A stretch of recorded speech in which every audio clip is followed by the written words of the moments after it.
حق بات کہنے سے اگر اتحاد پارا پارا ہوتا تو ہمیں ایسے اتحاد کی ضرورت نہیں۔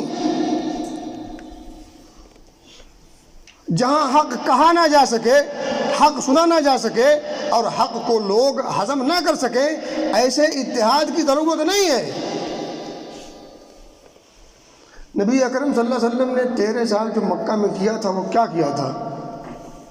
حق کی آواز بلند کی تھی۔ نتیجہ کیا ہوا تھا؟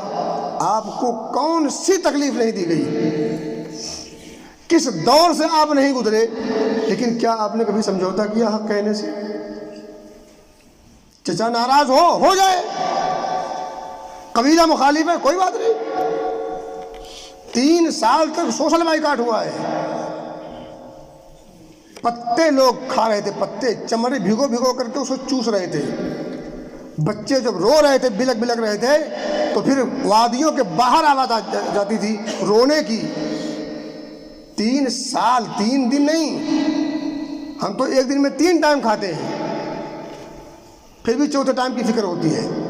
3 سال کنٹینیو سوشل بائیکاٹ ہوا ہے، اور اس سوشل بائیکاٹ کا آپ نے خندہ پیشانی کے ساتھ مقابلہ کیا ہے، مگر آپ حق بات کہنے سے ایک بال کے برابر بھی پیچھے نہیں ہٹے۔ اور اگر آپ نے سمجھوتا کر لیا تھا تو توحید کا جو غلغلہ ہے، توحید کا جو یہ جھنڈا جو لہرا رہا ہے آج بڑی شان بان اور آن سے، یہ کبھی نہ لہراتا۔ سمجھوتے کی بھی کچھ لمٹ ہوتی ہے،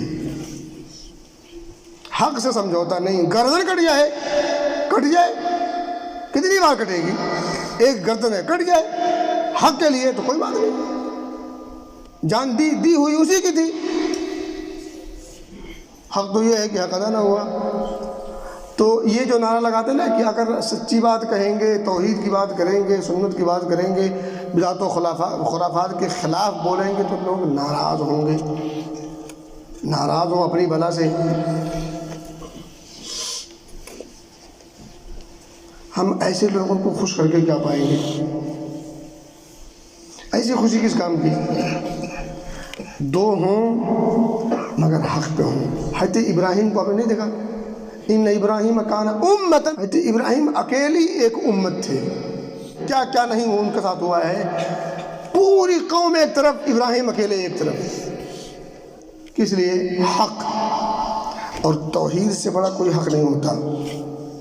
اس دھرتی کا سب سے بڑا حق اور سچ توحید، کلمہ لا الہ الا اللہ، اس سے بڑا نہ کوئی حق ہے نہ کوئی سچ ہے، اور اس حق اور سچ کے ساتھ ڈٹ جانا، اس سے بڑی کوئی خوش نصیبی بھی نہیں ہے۔ تو جب حق اور سچ کہا جائے تو اس کو سننے کا جذبہ ہونا چاہیے۔